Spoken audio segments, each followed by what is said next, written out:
యేసుక్రీస్తు ప్రభుల వారి శ్రేష్టమైనటువంటి నామమును బట్టి చేరవచ్చిన సహోదరి సహోదరులకు ప్రభునామమున నా శుభములు తెలియజేసుకుంటున్నాను. దేవుని కృపను బట్టి నేడు తన యొక్క మాటలను విత్తడానికి దేవుడు నన్ను ఉపయోగిస్తున్న విధానాన్ని బట్టి మనమందరం కూడా ఆయన మాటలు విని మనల్ని మనం పరిశీలించుకోవడానికి దేవుడు ఏర్పాటు చేసిన యొక్క సమయాన్ని బట్టి దేవునికి కృతజ్ఞతలు చెల్లించుకుంటున్నాను. కొన్ని రోజుల క్రితము మనము నూతన యెరూషలేము పట్టణము అంటే ఆకాశము నుండి దిగి వస్తున్నటువంటి ఒక పట్టణాన్ని నేను చూశాను అనేటువంటి యోహాన్ గారి సాక్ష్యం ఏదైతే ఉందో దానికి సంబంధించినటువంటి వివరణ మనం చూసుకున్నాం. మీకు గుర్తుండే ఉంటుంది, ఆ గుర్తు లేకపోయినా గుర్తు చేస్తాను. మనము ప్రొజెక్టర్ సహాయంతో ఆ కొలతలు 1,44,000 సంఖ్య, అపోస్తలుల 12 పేర్లు ఎలా ఉంటాయి ఇవన్నీ కూడా మనం చూసుకున్నాం. సో ఆ యొక్క అంశాన్ని మందిరము, సొలొమోను యొక్క మందిరము అనేటువంటి ఒక అంశాన్ని మనం తీసుకొని మరి ఒక కోణంలో దేవుని యొక్క సత్యం మనతో ఏం మాట్లాడుతూ ఉంది అన్నది, ఆయన ప్రణాళిక ఎలా ఇమిడ్చబడి ఉంది ఆ విషయంలో అన్నది మనము జాగ్రత్తగా వాక్యానుసారంగా ఆలోచించుకుంటూ ముందుకెళ్దాం. మనకందరికీ కూడా తెలిసిన విషయమే, దేవుని యొక్క ప్రణాళిక అన్నది అనేకమైనటువంటి కోణములలో మనకు బైబిల్లో పొందుపరచబడి ఉంది కదా. సో దాంట్లో మరి యొక్క కోణాన్ని మనం ఈరోజు జాగ్రత్తగా ఆలోచించుకుందాము.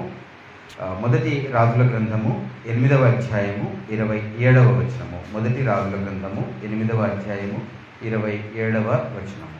నిశ్చయముగా దేవుడు ఈ లోకమందు నివాసం చేయడు, ఆకాశ మహాకాశములు సహితం నిన్ను పట్టజాలవు, నేను కట్టించిన ఈ మందిరము ఎలాగూ పట్టును. సో దేవుడు నిశ్చయంగా ఈ లోకమందు నివాసము చేయడు. ఆయన యొక్క పరిమాణం ఎలా ఉంటుందంట, ఆకాశ మహాకాశములు సహితము నిన్ను పట్టజాలవు. అనేక మంది వాక్యాన్ని గురించి మనం మాట్లాడుతున్నాం. సో ఆయనను ఒక మందిరములోనూ ఒక కట్టడములోనూ ఆయనను ఉంచాలి అంటే అది సాధ్యం కాదు. ఆకాశ మహాకాశములు కూడా పట్టలేనటువంటి ఒక పరిమాణాన్ని, భౌతికమైన సైజు గురించి కాదు కానీ అలాంటి ఒక అర్థం అక్కడ మనకు కనిపిస్తూ ఉంది. సో అలాంటి దేవుడు తన ఒక మందిరాన్ని కట్టమనటము మొట్టమొదటగా మనకందరికీ చాలా సుపరిచితమైన అంశాలు ఇవన్నీ కూడా. మొట్టమొదట నేను వారి మధ్య నివాసం చేయాలని ప్రత్యక్ష గుడారము కట్టించుకోవటము, అదొక మొబైల్ టెంపుల్ లాగా వెళ్ళటము, వీళ్ళ ప్రయాణ క్రమంలో వాళ్ళు ఏర్పాటు చేసుకుంటూ వెళ్ళటమును, ఆ తర్వాత ఒక రాజ్యము స్థిరపడిన తరువాత సొలొమోను గారి చేత ఒక దేవాలయాన్ని ఆయన నిర్మింపజేసుకోవటం, ఇదంతా కూడా మనకు తెలిసిన విషయమే. ఇప్పుడు దేవాలయం ఏమిటనేది మనకందరికీ తెలిసిన, ఒకసారి అవసరం గనక వాక్యాన్ని జ్ఞాపకం చేసుకుందాం. చూద్దాం. 2వ కొరింథీయులకు రాసినటువంటి 2వ పత్రిక 6వ అధ్యాయము 16వ వచనము. కొరింథీయులకు రాసినటువంటి 2వ పత్రిక 6వ అధ్యాయము 16వ వచనము. దేవుని ఆలయమునకు విగ్రహములతో ఏమి పొందిక, మనము జీవము గల దేవుని ఆలయమై ఉన్నాము. అందుకు దేవుడు ఇలాగ సెలవిచ్చుచున్నాడు, నేను వారిలో నివసించి సంతరింతును, నేను వారి దేవుడనై యుందును, వారు నా ప్రజలై యుందును. ఇక్కడ పౌలు గారు పాత నిబంధనలో ఏదైతే రాయబడిందో ఆయన చెప్పిన మాట, దేవుడు మాట్లాడిన మాట కోట్ చేస్తూ దాని వివరణ పరిపూర్ణత ఇక్కడ తెలియజేస్తా ఉన్నాడు. దేవుని ఆలయమునకు విగ్రహములతో ఏమి పొందిక, మనము జీవము గల దేవుని ఆలయమై ఉన్నాము అనేది ఆ కాలక్రమేణా ఎలా మార్పు చెందింది అనేది మనకి ఇక్కడ పౌలు గారి చేత మనం ఒక క్లారిటీ మనకు క్లారిటీ దేవుడిస్తూ ఉన్నాడు. ఆ కిందనే పాత నిబంధన లేవియాకాండం 26వ అధ్యాయం 11వ వచనంలో ఏ మాట అయితే చెప్పబడిందో ఆ మాటను అక్కడ చెప్తా ఉన్నాడు. లేవియాకాండం 26వ అధ్యాయము 11, 12 వచనంలో, నా మందిరమును మీ మధ్య ఉంచెదను, మీ యందు నా మనస్సు అసహ్యపడదు, నేను మీ మధ్య నడిచెదను, మీకు దేవుడనై యుందును, మీరు నాకు ప్రజలై యుందురు. మీరు నాకు ప్రజలై యుందురు, మీ మధ్య నడిచెదను, మీకు దేవుడనై యుందును. ఆ తర్వాత నిర్గమాకాండం 29వ అధ్యాయం 45వ వచనమ్మ. నిర్గమకాండము 29వ అధ్యాయము 45వ వచనము. నేను ఇశ్రాయేలీయుల మధ్య నివసించి వారికి దేవుడనై యుందును. కావున నేను వారి మధ్య నివసించినట్లు ఐగుప్తు దేశంలో నుండి వారిని వెలుపలికి రప్పించిన తమ దేవుడైన యెహోవాను నేనే అని వారు తెలుసుకొందురు. చూసారా, నేను ఇశ్రాయేలు మధ్య నివసించి వారికి దేవుడు. ఇదే మాటనే పౌలు గారు మనము చదివినటువంటి 2 కొరింథీయులకు రాసిన పత్రిక 6:16 రెండో భాగంలో కోట్ చేశాడు. ఆయన ఆ రోజు ఇశ్రాయేలుతో ఏం చెప్పాడు? నేను వారి మధ్య నివసిస్తానన్నాడు. ఇవాళ పౌలు గారి చేత ఏం క్లారిటీ ఇస్తా ఉన్నాడు? మనలోనే ఆయన ఏం చేస్తూ ఉన్నాడు? నివసిస్తూ ఉన్నాడు అనేటువంటి మాటని ఇక్కడ మనం చూస్తూ ఉన్నాం. సో ఈ క్రమంలో దావీదు మహారాజు గారు దేవాలయాన్ని కట్టాలని అనుకున్న తర్వాత నాతాను ప్రవక్త చేత హెచ్చరింపబట్టం ఇదంతా కూడా మనం చూసుకున్నాం కదా. చూడండి, మొదటి దినవృత్తాంతముల గ్రంథం 17వ అధ్యాయము. మొదటి దినవృత్తాంతముల గ్రంథము, ఆలయం కట్టించుట నీ చేత కాదు. దానికి కారణం కూడా ఏమిటి? ఆయన రక్తం ఒలికించాడు గనక ఆయనని ఎంపిక చేసుకోలేదు. ఆయన కుమారుడి చేత నేను కట్టించుకుంటాననే మాట కూడా ఆ తర్వాత మనం చూస్తామన్నమాట. సో ఇంతవరకు నేను ఎక్కడ నివసించాను? గుడారాల్లోనూ డేరాల్లోనూ నేను నివసిస్తూ వచ్చాను కదా. నేను ఎప్పుడైనా అడిగానా నాకు ఒక ఆలయం కట్టాలి అని చెప్పేసి? నేను ఎప్పుడైనా అడిగానని చెప్పేసి అక్కడ మాట్లాడుతూ ఉన్నాడు. ఆ క్రమం నుండి ఎప్పుడైతే కొత్త నిబంధన స్టార్ట్ అయిపోయిందో యేసుక్రీస్తు ప్రభువారి ద్వారా ఈ ఆత్మ సంబంధమైన ఆలయం ఏదైతే ఉందో ఆ నిర్మాణం అన్నది మొదలైంది. సో ఆత్మ సంబంధమైన మందిర నిర్మాణం అన్నది మొదలైన విషయాన్ని మనం గమనించగలం.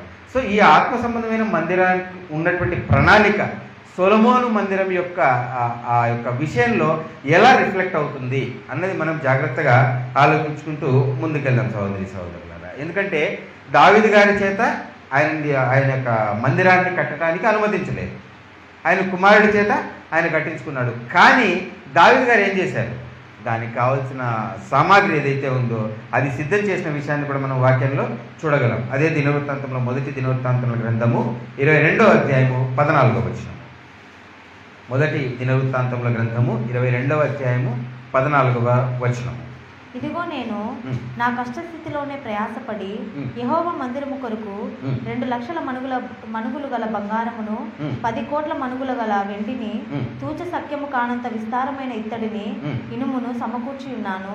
మ్రాణులను రాళ్లను కూర్చి ఉంచితిని. నీవు ఇంకను సంపాదించుదుగాక. మరియు పని చేయ తగిన విస్తారమైన శిల్పకారులను కాసే పనివారును వడ్రవారును ఏ విధమైన పనినైనను నెరవేర్చగల మంచి పనివారును నీ యొద్ద ఉన్నారు. లెక్కింపలేనంత బంగారమును వెండియు ఇత్తడియు ఇనుమును నీకు ఉన్నవి కాబట్టి నీవు పని పూనుకొనుము. యెహోవా నీకు తోడుగా ఉండునుగాక. సొలొమోను గారితో మాట్లాడుతూ ఆయన ఇవన్నీ కూడా నేను సిద్ధం చేశానని చెప్పేసి ఆయన చెప్తా ఉన్నాడు కదా. ఇక్కడ ఈ యొక్క మందిరం విషయం దగ్గరకు వచ్చేటప్పటికీ దావీదు గారి చేత నిర్మించుకోకుండా సొలొమోను గారికి ఆ బాధ్యతను దేవుడు అప్పగించాడు. అది ఎప్పుడు మొదలు పెట్టాడు ఆయన మందిర నిర్మాణము? మొదటి రాజుల గ్రంథం 6వ అధ్యాయం మొదటి వచనం. మొదటి రాజుల గ్రంథము 6వ అధ్యాయము మొదటి వచనము. అయితే ఇశ్రాయేలీయులు ఐగుప్తు దేశంలో నుండి బయలుదేరి వచ్చిన 480వ సంవత్సరమందు అనగా సొలొమోను ఇశ్రాయేలులను ఏలిన 4వ సంవత్సరమందు జీపను 2వ మాసమున అతడు యెహోవా మందిరమును కట్టింపనారంభించెను. 2వ నెలలో ఇది సంవత్సరం ఏదమ్మా? బయలుదేరి వచ్చిన 480వ సంవత్సరమున 480 సంవత్సరం తర్వాత ఎక్కడి నుంచి క్యాలిక్యులేషన్ వేశారు? ఐగుప్తు నుండి బయలుదేరి వచ్చిన. ఈ క్యాలిక్యులేషన్ ఎందుకు దేవుడు ఇచ్చాడు అంటే జనరల్గా మనకి ఏమనిపిస్తుంది అంటే ఒక సంవత్సరం తెలపటానికి అని అనుకుంటాం. నిజమే అది కూడా, బట్ అది మాత్రమే అక్కడ కోణం కాదు. రెంటికి లింక్ ఉంది అక్కడ. ఆయన క్లియర్గా ఐగుప్తు దేశంలో నుండి బయలుదేరి వచ్చిన 480వ సంవత్సరం మందు అని స్టార్టింగ్ పాయింట్ అక్కడ పెట్టి మందిర నిర్మాణం ఎప్పుడు స్టార్ట్ అయిందని చెప్తా ఉన్నాడు. అంటే ఆ బయలుదేరటానికి మందిర నిర్మాణానికి సంబంధించి ఒక ఆత్మ సంబంధమైన దాని వెనక ఏదో ఒక విషయం ఉందనేది మనం జాగ్రత్తగా ఆలోచించాలి. మీకు అర్థమైంది అనుకుంటాను. నాట్ ఓన్లీ ఒక సంవత్సరం స్పెసిఫికేషన్ కోసం మాత్రమే కాదు, అక్కడి నుంచి బయలుదేరిన తర్వాత ఇదిగో ఈ సంవత్సరం మందిరం స్టార్ట్ చేశారు అని చెప్పటానికి మాత్రమే కాదు, కానీ అక్కడి నుంచి బయలుదేరటానికి ఇక్కడ నిర్మాణం స్టార్ట్ అవ్వటానికి మధ్య ఒక అంతరార్థము, ఒక గమ్యం ఏదో ఉంది దాని వెనక అన్నది మనం జాగ్రత్తగా ఆలోచించాలి ప్రియ సహోదరి సహోదరులారా. అదే కదా వాస్తవంగా దేవుని ప్రణాళిక కూడా ఏమిటి? అక్కడ ఐగుప్తుల నుండి బయలుదేరి ప్రయాణం స్టార్ట్ అయిన తర్వాత కొన్ని సంవత్సరాల తర్వాత ఏమైపోయింది? మందిర నిర్మాణం స్టార్ట్ అయింది. అది ఎప్పుడు ముగిసింది ముగిసిన తర్వాత ఏమి జరిగింది అనేటువంటి క్రమాన్ని మనం జాగ్రత్తగా ఆలోచించుకుంటున్నప్పుడు ఆ మందిర నిర్మాణానికి సంబంధించి ఇంతకుముందు సహోదరుడు వాక్యం చదివాడు కదా. మొదటి రాజుగ్రంథం 5వ అధ్యాయం 1వ వచనం నుండి 12వ వచనం వరకు చదివాడు. ఆ చదివిన విషయం ఏమిటి అంటే, హీరాము అనేటువంటి రాజు ఏం చేశాడట, ఎంత హెల్ప్ చేయాలో అంత హెల్ప్ చేశాడు ఆయన కదా. ఆయన ఎవరికి స్నేహితుడు? ఫస్ట్ దావీదుకు స్నేహితుడు. ఆ దావీదుకు స్నేహితుడు. ఆయన తర్వాత సొలొమోన్ గారి గురించి విని ఆయన ఒక లెటర్ రాసి ఆయనకి ఏమేం కావాలో ఆ 12 వచనాల్లో కూడా చాలా వివరంగా సోదరుడు చదివాడు కదా. అవన్నీ కూడా రాజుకు అంటే సొలొమోన్ గారికి పంపించినట్టుగా కూడా మనం చూడగలం. ఇక్కడ ఆలోచిస్తే హీరాము ఇజ్రాయేలీయుడా? అన్యులకు సంబంధించిన రాజు. మందిర నిర్మాణము ఎవరిది? ఎవరి మందిరం అది? దేవుని మందిరము. అంటే ఏ జనాంగానికి సంబంధించిన మందిరము? ఇజ్రాయేలుకు సంబంధించిన జనాంగానికి సంబంధించిన మందిరం. సో ఈ మందిరం కట్టడంలో కేవలం ఇజ్రాయేల్ పాత్ర మాత్రమే ఉందా, లేక అన్యుల పాత్ర కూడా ఉందా? ఎక్సలెంట్ కదా. ఇప్పుడు కూడా ఆత్మ సంబంధమైన మందిరాన్ని ఆయన నిర్మించుకోవటంలో ఇదే వర్షన్స్ కొనసాగిస్తా ఉన్నారు కదా. ఆ రోజు ఆ మందిరము అన్య సంబంధమైన వారి సహకారం చేత కూడా ఎలా పూర్తి చేయబడిందో, ఈరోజు ఈ ఆత్మ సంబంధమైన మందిరము అన్యులమైన మన చేత కూడా ఏం చేయబడతా ఉంది? సంపూర్తి చేయబడతా ఉంది అనే విషయాన్ని ఇక్కడ మనం జాగ్రత్తగా ఆ పోలికని అర్థం చేసుకోగలగాలి. అందుకే ప్రకటన గ్రంథం చూడండి, ప్రకటన గ్రంథం 5వ అధ్యాయం 9వ వచనము 9, 10. ప్రకటన గ్రంథము 5వ అధ్యాయము 9 మరియు 10 వచనములు. ఆ పెద్దలు, నీవు ఆ గ్రంథమును తీసుకుని దాని ముద్రలను విప్పుటకు యోగ్యుడవు, నీవు వధింపబడిన వాడవై నీ రక్తం ఇచ్చి ప్రతి వంశములోను ఆయా భాషలు మాట్లాడు వారిలోను ప్రతి ప్రజలోను ప్రతి జనములోను దేవుని కొరకు మనుషులను కొని మా దేవునికి వారిని ఒక రాజ్యముగాను యాజకులను గాను చేసి తిని గనుక వారు భూలోకమందు ఏలుద్రని క్రొత్త పాట పాడుదురు. చూసారా, ఒక వర్గానికి సంబంధించి కాదు, అందరికి ఆయన కాలేయం ఇస్తా ఉన్నాడు. ప్రతి వంశములోను ఆయా భాషలు మాట్లాడు వారిలోను ప్రతి ప్రజలోను ప్రతి జనములోను దేవుని కోసం ఏం చేశాడట?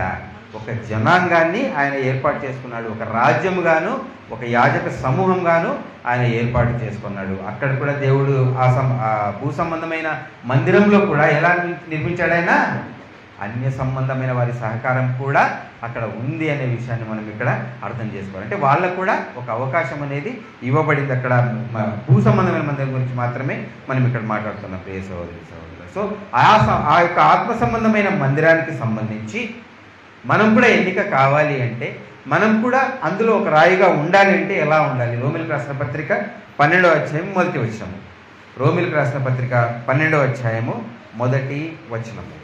కాబట్టి సహోదరులారా, పరిశుద్ధమును దేవునికి అనుకూలమునైన సజీవ యాగముగా మీ శరీరములను ఆయనకు సమర్పించుకొనుడని దేవుని వాత్సల్యమును బట్టి మిమ్మును బ్రతిమాలుకొంచున్నాను.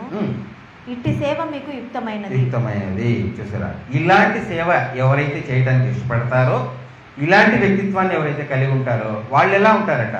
ఆ యొక్క ఆత్మ సంబంధమైన మందిరంలో కూర్చబడతారు. ఒక నిజమైన మందిరంగా వాళ్ళు ఉంటారనే మాటని ఇక్కడ మనం చూస్తూ ఉన్నాము. ఇంకొక పెక్యులర్ విషయం ఏమిటి అంటే, మనకందరికీ తెలిసిన విషయము, ఆ మందిరపు రాళ్ళు ఎక్కడ చెక్కబడ్డాయి? దూరంగా చెక్కబడ్డాయి. ఎలాంటి ధ్వని కూడా వినిపించకూడదు. ఆ వాక్యము మొదటి రాజుగ్రంథం 6వ అధ్యాయం 7వ వచనము. విషయం అందరికీ తెలుసు, బట్ వాక్యం చూడండి. మొదటి రాజుగ్రంథము 6వ అధ్యాయము 7వ వచనము. అయితే మందిరము కట్టు సమయమున అది ముందుగా సిద్ధపరిచి తెచ్చిన రాళ్లతో కట్టబడెను. మందిరము కట్టు స్థలమున సుత్తె, గొడ్డలి మొదలైన ఇనుప పనిముట్లు ధ్వని ఎంత మాత్రమును వినబడలేదు. ఇది మనం చాలాసార్లు జ్ఞాపకం చేసుకున్నాము. కాస్త ఎక్స్ప్లోర్ చేసుకుందాం ఈ యొక్క విషయాన్ని. ఎలాంటి సౌండ్ కూడా అక్కడ వినిపించకూడదు అనే మాటను మనం ఇక్కడ చూస్తూ ఉన్నాం కదా. ఇక్కడ ఇప్పుడు ఈ లోకం అనేటువంటి ఒక గని అనుకోండి, రాళ్ళ గని. యాక్చువల్గా రాళ్ళు ఎలా ప్రాసెస్ చేస్తారు? ఫస్ట్ గని నుండి ఏమవుతుంది? లోపల ముడి సరుకు ఉంటుంది అక్కడ. ఆ గని నుండి రాయిని ఫస్ట్ సపరేట్ చేస్తారు. చెత్త అంతా అంటే ఏమంటారు, పొడి పొడి ఏదో ఉంటుంది కదా, అదంతా అక్కడ వదిలేసి ఏదైతే రాయి పనికి వస్తుందో ఫస్ట్ సపరేట్ చేస్తారు. దాన్ని సపరేట్ చేసిన తర్వాత ఒక మెషినరీ ద్వారానో దేని ద్వారానో దాన్ని కంప్లీట్గా పాలిష్ చేస్తారు. ఆ పాలిష్ చేసే క్రమంలో కూడా రాళ్ళు ఏమవుతాయి, కొన్ని వేస్ట్ అయిపోతాయి. సో ఆ పాలిష్ చేసే క్రమంలో కూడా ఏదైతే దృఢత్వం కలిగి ఉన్న రాయి ఉంటుందో అది ఒక షేప్కి వచ్చి ఆ షేప్ మన ఇంట్లో వాడుకోవడానికి ఉపయోగపడుతుంది. రైట్. సేమ్ లోకం అనేటువంటిది ఒక గని అనుకుంటే మనమందరం కూడా ఎలా ఉన్నాం? సజీవమైన, పేతురు గారి పత్రికలో చూసాం కదా, సజీవమైన రాళ్ళముగా మనం ఉన్నాం. సో లోకం నుండి దేవుడు ఏం చేస్తాడు? మనల్ని పిచ్చేసి పక్కకు తీస్తాడు మన దృఢత్వాన్ని బట్టి. సో పక్కకు తీసిన తర్వాత ప్రాసెసింగ్ ఉంటుంది. ప్రాసెసింగ్ ఎంతవరకు జరుగుతుంది? ఫినిష్ అయ్యేంత వరకు, అంటే పాలిష్ అనేది నీట్గా వచ్చేంత వరకు ప్రాసెసింగ్ జరుగుతుంది. మేబీ ఆ ప్రాసెసింగ్లో అక్కడంతా ఫినిష్ అయిపోయిన తర్వాత ట్రాన్స్పోర్టేషన్లో కూడా ఏమో వచ్చుకున్నాయి, తిరిగిపోవచ్చు. అది ఖచ్చితంగా దాంట్లో సెట్ చేసేంత వరకు నమ్మకం లేదు. రైట్. అంటే దాని ప్లేస్లో అది చేరేంత వరకు నమ్మకం లేదు ఆ రాయి యొక్క పరిస్థితి ఎలా ఉంటుంది అన్నది. సో కాబట్టి రాళ్ళమైన మనము కూడా ఈ లోకం అనే గని నుండి ఆయన సపరేట్ చేశాడు, ప్రాసెస్ చేస్తూ ఉన్నాడు. ప్రాసెస్ చేసి ఇక్కడికి అయిపోయింది అనుకోవటానికి లేదు. మనం ఏ ప్లేస్లో పెట్టబడాలో ఆ ప్లేస్లో పెట్టేంత వరకు మనకి ఎలా ఉంది? ప్రాసెసింగ్ జరుగుతూనే ఉంటుందనే విషయాన్ని ఇక్కడ మనం జాగ్రత్తగా అర్థం చేసుకోవాలి. ఇది మనకు శిక్షణ అన్నమాట. ఈ లైఫ్ టైం ఏమిటి? మనకు ఎండ్ వరకు మనకి ఎలా ఉంటుంది? శిక్షణ ఇస్తూ వస్తున్నాం, ప్రాసెస్ చేస్తూ వస్తాం, పాలిష్ చేస్తూ చేస్తూ చేస్తూ ఆ అర్హత పొందేంత వరకు ఏం చేస్తాడు ఆయన? పాలిష్ చేస్తాడు. మనం మధ్యలో విరిగిపోతామా, గనిలో వదిలేయబడతామా, ఏమిటి అన్నది మనకున్న దృఢత్వాన్ని బట్టే, మనకున్న క్వాలిటీని బట్టే డిసైడ్ అవుతుంది అనే విషయాన్ని మనం ఇక్కడ జాగ్రత్తగా ఆలోచించాలి. నెంబర్ 1. అండ్ సెకండ్ థింగ్ ఏమిటి అంటే చాలా చాలా చాలా చాలా ఆలోచింపజేసే విషయం ఏంటంటే ఒక నిశ్శబ్దమైన వాతావరణంలో ఒక మందిరాన్ని నిర్మించడం అనేది ఎంత విరుద్ధమైన పాయింట్ అది. యాక్చువల్గా మనం ఒక చిన్న నిర్మాణానికి అయితే ఎంత హడావిడి ఉంటుంది. నిర్మాణం పక్కన పెట్టేయండి, మందిరం అనే కాన్సెప్టే తీసుకుందాం, ఎందుకంటే మందిరం గురించే మాట్లాడుతున్నాం. ఇప్పుడు మందిరాలు ఎలా కడుతున్నారు? ఎలా ఉంటుంది? నిశ్శబ్దంగా మందిర నిర్మాణం జరిగింది అక్కడ. ఇక్కడ నిశ్శబ్దానికి తావేలేని మందిర నిర్మాణాలు జరుగుతాయి కదా. అంటే ఏమిటి? ప్రొక్లైమ్ చేసుకుంటున్నారు ఇక్కడ ఈ కాలంలో. అఫ్కోర్స్ మందిరం అంటే కాన్సెప్టే వేరు, బైబిల్లో మనకు సత్యం తెలుసు కాబట్టి. బట్ మందిరం అనే వరకు తీసుకొని మాట్లాడుతున్నాను నేను. సో ఇప్పుడు ఏమైపోతా ఉంది? ఆ మందిరము కట్టే విధానం కానీ, తర్వాత అది ప్రతిష్ఠ చేస్తారు కదా, ఆ ప్రతిష్ఠ చేసినప్పుడు కానీ ఎంత వీలైతే అంత ప్రొక్లైమ్ చేసుకోవటము, గూగుల్ పే, ఫోన్పేలు వేసి డబ్బులు తీసుకోవటము, ఇదంతా కూడా జరుగుతూ ఉంది. కానీ ఎంత ఆశ్చర్యంగా ఇవాళ అది అర్థం చేసుకోగలిగితే ఎంత బాగుంటుందంటే ఈ లోకంలో ఇప్పుడు కూడా ఆయన ఎలా కడతా ఉన్నాడు మందిరం? కానీ దాని సౌండ్ ఎక్కువ ఉంటుంది, మన చెవులకి వినిపించదు. నిజం కదా? ఆయన action can speak louder than our words కదా. మనం కూడా శబ్దం చేస్తాం, కానీ ఏంటది? ఈ శబ్దం కాదు, మన క్రియల చేత ఆ యొక్క సౌండ్ అనేది చాలా హెవీగా పోతుంది బయటికి. జాగ్రత్తగా ఈ యొక్క కాన్సెప్ట్ని అర్థం చేసుకోగలిగితే ఇప్పుడు నిర్మాణం అవుతున్న సంఘం ఏదైతే ఉందో అది ఎలా నిర్మాణం అవుతుందని అర్థం చేసుకోగలుగుతారు ఇది చూస్తున్న వాళ్ళు. చాలా సైలెంట్గా, నిశ్శబ్దంగా ఆ మందిర నిర్మాణము జరుగుతుంది అనే విషయాన్ని మనం ఇక్కడ జాగ్రత్తగా అర్థం చేసుకోగలుగుతాం. ఆ తర్వాత ఆ మందిర ప్రతిష్ఠ ఎప్పుడు చేస్తారు అనేది చూద్దాం ఒకసారి. మొదటి రాజుల గ్రంథం 8వ అధ్యాయము 2వ వచనము. మొదటి రాజుల గ్రంథము 8వ అధ్యాయము 2వ వచనము.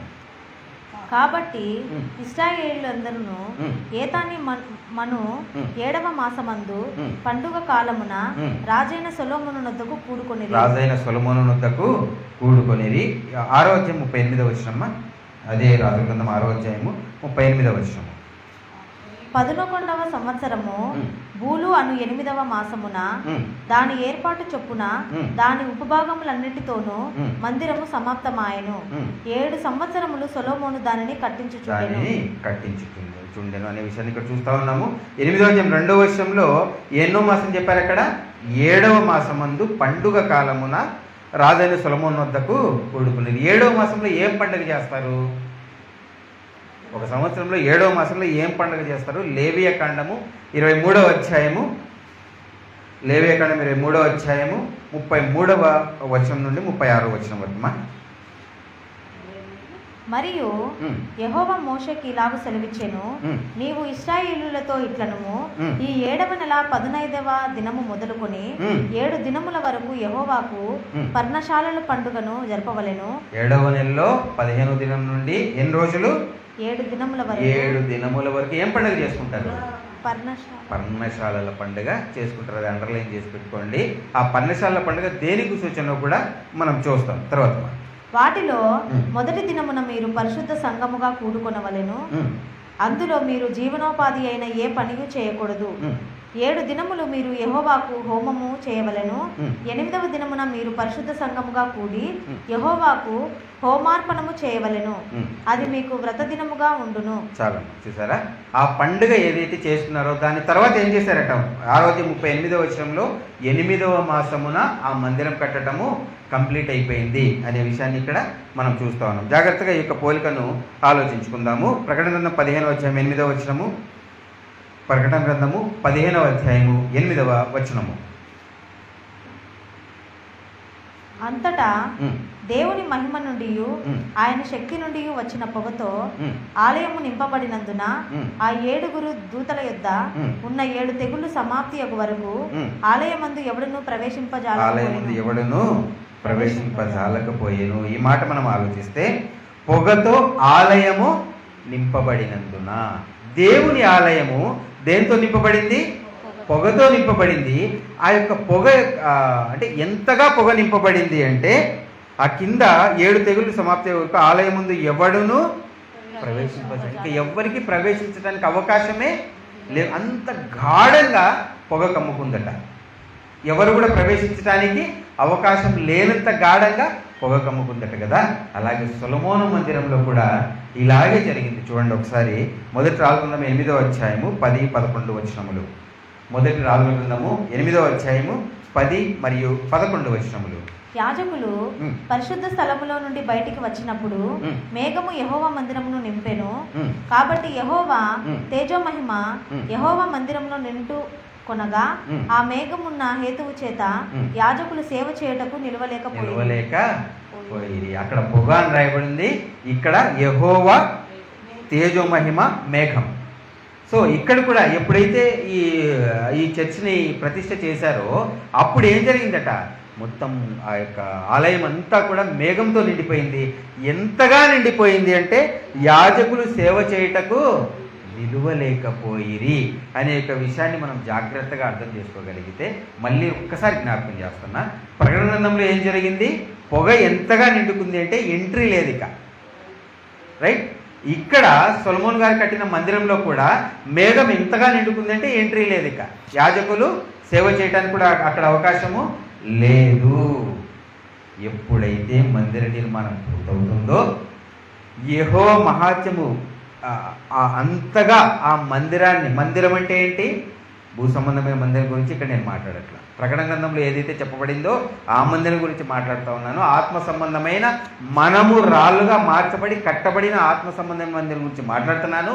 ఆ మందిరం ఎప్పుడైతే కంప్లీట్ అయిపోయి యెహోవా మహాత్మ్యముతో నిండుకొని పోతుందో అప్పుడు ఎంట్రీక ఉండదు ఎవరికి. ఆ రిఫ్లెక్షన్, ఆ పొగ కమ్ముకొని ఎవరైతే నిలవలేకపోయారో, ఆ మేఘం యెహోవా మత్యం కమ్ముకొని యాజకులు సేవ చేయటానికి కూడా లోపలికి వెళ్ళలేకపోయారో, ఇక్కడ కూడా సంఘము అన్నది అనగా ఆత్మ సంబంధమైన మందిరము అన్నది ఎప్పుడైతే పూర్తయిపోతుందో ఇక లోపలికి వెళ్ళటానికి ఎంట్రీ ఎవ్వరికీ అవకాశం లేదు. ఇప్పుడు నేను యాజకుడిని అవుతానని అప్పుడు అన్నా కూడా అవకాశం లేదు. ఇప్పుడు మాత్రమే అవకాశం కదా. రియల్ కదా. మనం ఫిజికల్గా ఆలోచించినా కూడా మందిర నిర్మాణం జరుగుతున్నప్పుడు లోపలికి వెళ్ళటం బయటికి రావడం అంతా జరిగి ఉంటుంది. నిర్మాణం ఎప్పుడైతే అయిపోయిందో ఇక నో ఛాన్స్. ఇక్కడ కూడా ఇప్పుడు మందిరం కట్టబడతా ఉంది, నిశ్శబ్దంగా కట్టబడతా ఉంది. ఎంత బ్యూటిఫుల్గా ఉంటుందంటే ఆ మాట అనుకుంటే, నిశ్శబ్దంగా మందిరం కడుతున్నాడు దేవుడు అంటే, ఆ మందిరం పూర్తయిన తర్వాత యెహోవా మహాత్మ్యం ఎప్పుడైతే కమ్ముకుంటుందో ఇక నేను వస్తాను లోపలికి అనటానికి ఎవరికి కూడా అవకాశమే లేదు అనే విషయాన్ని మనం ఇక్కడ జాగ్రత్తగా ఈ పోలిక ద్వారా గమనించాలి. ప్రియ సోదరులు, పర్ణశాలల పండుగ తర్వాత జరిగిన విషయం కదా. పర్ణశాలల పండుగ దేనికి సంకేతం? చూడండి, జకర్యా గ్రంథము 14వ అధ్యాయము జకర్యా గ్రంథం 14వ అధ్యాయం 16వ వచనము నుండి 19-20 చదువు చాలు. 19వ వచనం 20వ వచనం. అమ్మ, ఐగుప్తీయులకును పర్ణశాల పండుగ ఆచరించుటకు రాని అన్యజనులందరికీ రాగల శిక్ష ఇదే. ఆ దినమున గుర్రముల యొక్క కళ్ళెముల మీద యెహోవాకు ప్రతిష్ఠితము అను మాట వ్రాయబడును. యెహోవా మందిరంలోనున్న పాత్రలు బలిపీఠం ఎదుటనున్న పళ్ళెముల వలె ప్రతిష్ఠితములుగా ఎంచబడును. మరియు యెరూషలేము మీదికి వచ్చిన అన్యజనులలో శేషించిన వారందరూ సైన్యములకు అధిపతియగు యెహోవా అను రాజునకు బ్రొక్కుటకును పర్ణశాలగా పండుగ ఆచరించుటకును ఏటేటా వత్తురు. జరగబోయేటువంటి కాలానికి సంబంధించి పర్ణశాల పండుగ అక్కడ ఎలా చేశారో నెక్స్ట్ కూడా అలాగే చేస్తారో అంటే పర్ణశాలలు కట్టుకోవడం అని దాని ఉద్దేశం కాదు. ప్రభు యొక్క 1000 ఏళ్ల పాలనకు సంబంధించినటువంటి విషయము జరగబోతుంది అనే మాటని ఇక్కడ మనం గమనించాలి. అలాగే మనం జాగ్రత్తగా ఆలోచిస్తే 8వ దినం గురించి మనం చదువుకున్నాం కదా రాజుల గ్రంథంలో. మొదటి రాజుల గ్రంథం 8వ అధ్యాయము 6వ వచనము. మొదటి రాజుల గ్రంథము 8వ అధ్యాయము 6వ వచనము. మరియు యాజకులు యెహోవా నిబంధన మందసమును తీసుకొని దాని స్థలములో అనగా మందిరపు గర్భాలయమగు అతి పరిశుద్ధ స్థలములో కెరూబుల రెక్కల క్రింద దానిని ఉంచిరి. మొదటి రాజుకుందాము 8వ అధ్యాయము మేడం 6:30 నో మేడం 8వ రోజు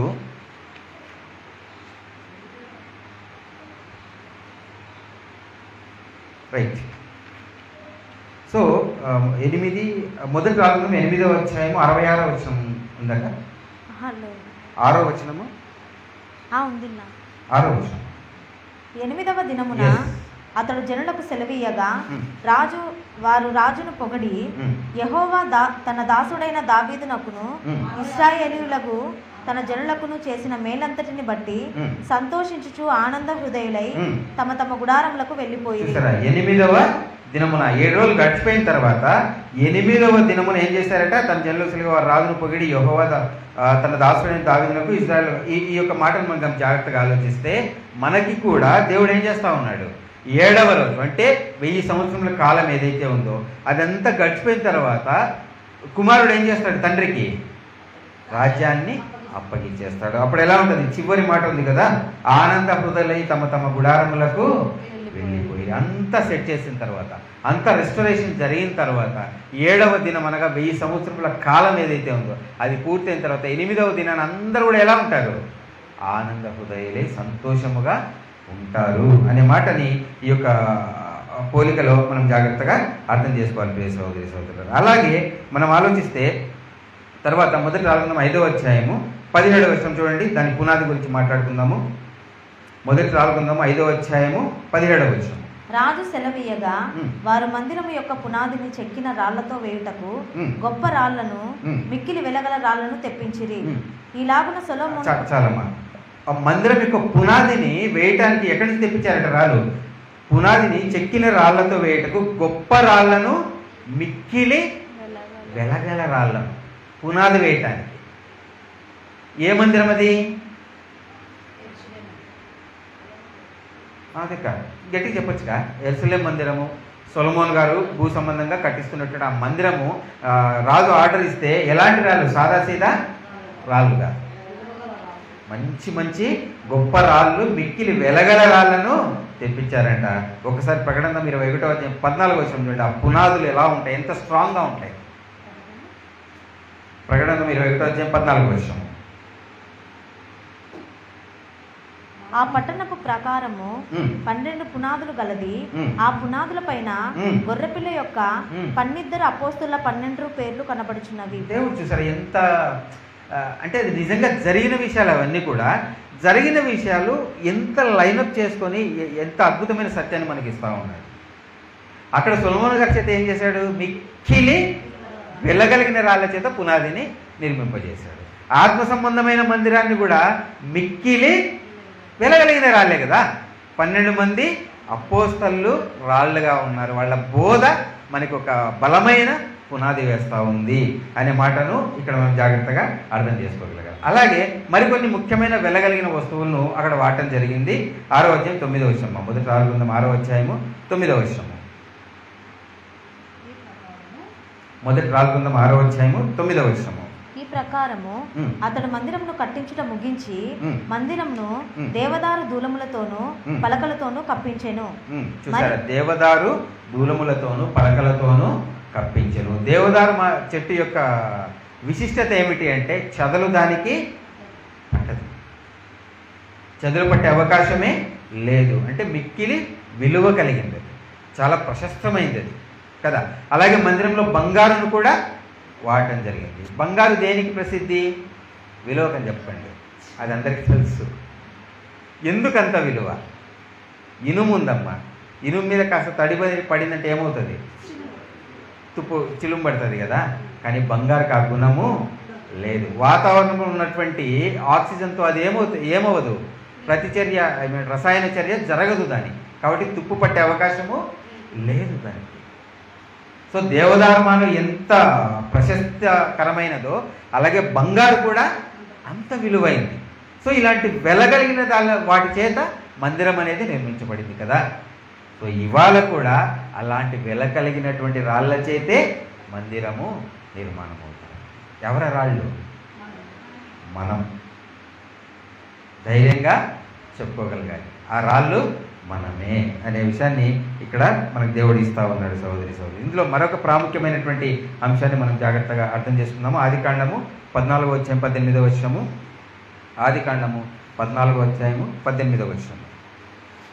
మరియు షాలేము రాజైన మెల్కీసెదెకు రొట్టెను ద్రాక్షారసమును తీసుకుని వచ్చెను. అతడు సర్వోన్నతుడగు దేవునికి యాజకుడు. అలాగే హెబ్రీయుల రాసిన పత్రిక 7వ అధ్యాయము 1వ వచనం.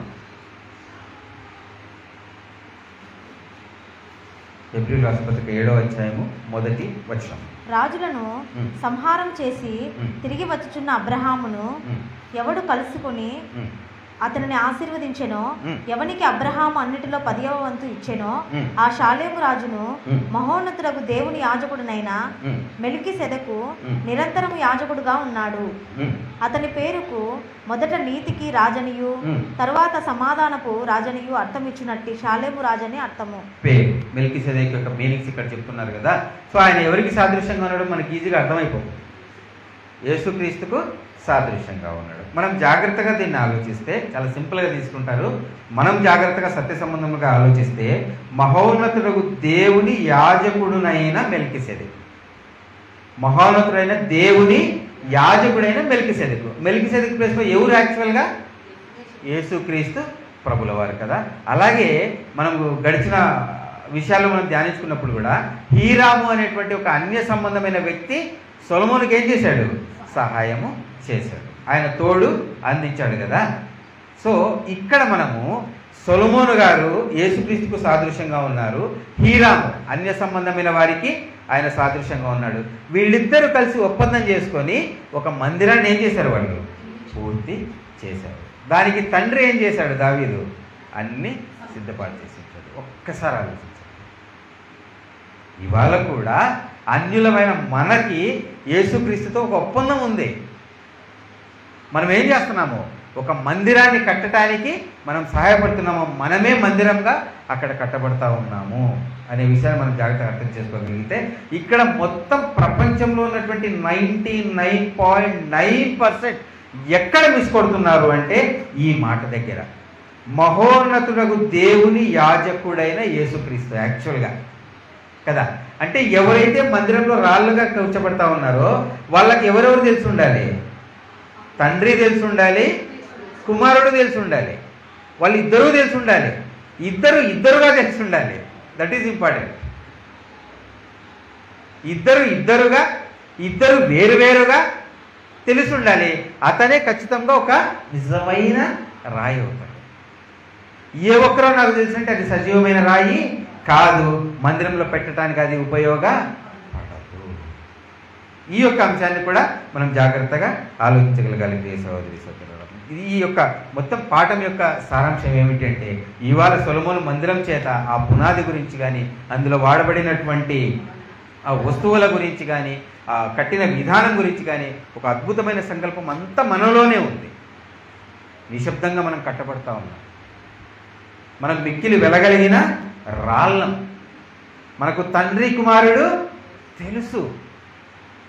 సో ఆ విలువని మనం కాపాడుకుంటూ ఆ మందిరంలో ఆయనకి ఎలాంటి షేప్లో కావాలో అలాంటి షేప్లో మార్చబడటానికి ఇక్కడ మనల్ని ఏం చేస్తూ ఉన్నాడు, ఆయన మనకి శిక్షణ ఇస్తూ ఉన్నాడు. మళ్ళీ ఒకసారి రిపీట్ చేస్తున్నా, జ్ఞాపకం చేస్తూ ఉన్నా, లోకం అనేది ఒక పెద్ద గని.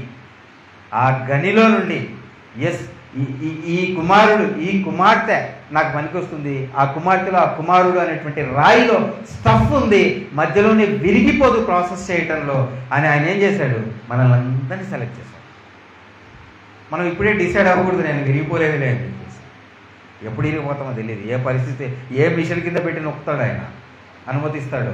విరిగిపోకుండా ఏం చేయాలి, మన క్వాలిటీని మనము మెయింటైన్ చేసుకుంటేనే పాలిషింగ్ అయిపోయి ఆ దేవాలయంలో ఆత్మ సంబంధమైన మందిరంలో మనం కరెక్ట్గా కూర్చోబెట్టబడతాం. దానికోసమే మనల్ని పిక్ చేసుకున్నాడంటే ఒక మహత్తరమైన సత్యం ఎప్పుడు మన మదిలో ఉండాలి. చాలా గొప్ప సత్యం అది. నా వరకు నా వ్యక్తిగత అభిప్రాయం చెప్తున్నా, మీరు ఎలా తీసుకుంటారో నాకు తెలియదు, కానీ చాలా గొప్ప సత్యం. ఆ మందిరంలో మనం ఉంచబడుతున్నాము, ఆ మందిరంలో మనం సెట్ అవ్వటానికి ఆయన శిక్షణ ఇస్తూ ఉన్నాడు అనే ఉద్దేశాన్ని మనం ఇప్పుడు కూడా మర్చిపోకుండా మన జీవన ప్రయాణాన్ని కొనసాగించాలి. ఈ లోకంలో మనం ద్వేషించాల్సింది పాపాన్ని కానీ పాపిని కాదు. సో ప్రతి ఒక్కరిని అంతిమంగా ఎవ్రీ వీక్ చెప్పే మాట ఈ వీక్ కూడా, ప్రతి ఒక్కరిని మనం ఎప్పుడైతే ప్రేమింపబద్ధులమై ఉంటామో, ఈ వాక్యానికి మనం లోబడినట్లే, ఎప్పుడైతే లోబడతామో మనం రాయిగా చెక్కబడుతూ ఉన్నట్లే మరణ పర్యంతము మన ఈ యొక్క ప్రయాణ క్రమంలో ప్రతిసారి ఈ మాటను గుర్తు చేసుకుంటూ మనం ముందుకెళ్ళాలని కోరుకుంటూ, అటువంటి కృపలోనికి దేవుని నడిపించాలని కోరుకుంటూ ముగించుకుంటున్నాం. థాంక్యూ.